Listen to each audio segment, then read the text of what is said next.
On voudrait les confronter, ces extrémistes, mais ils se méfient des médias. Le groupe Résistance Helvétique accepte finalement de nous laisser suivre une conférence. Rendez-vous samedi 19 novembre à 14h30 sur un parking de Lausanne.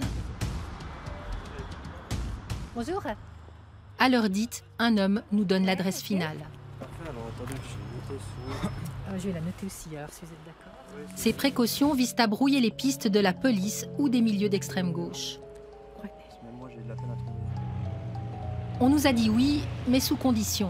Interdiction de filmer ou même de parler au public. Au fait, combien ont-ils de membres?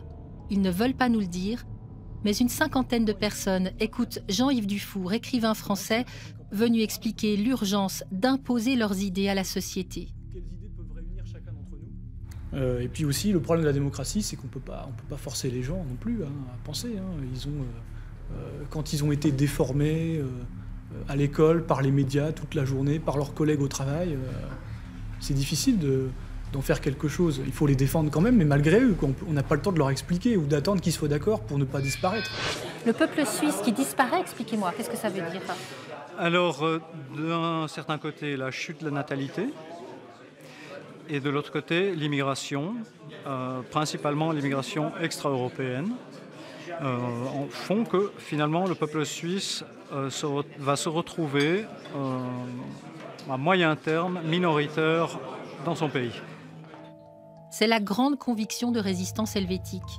Ces militants mènent des actions hyper-locales, récemment à Neuchâtel ou à Fribourg. Ils distribuent des flyers, font signer des pétitions à chaque nouveau projet de centre de requérants d'asile.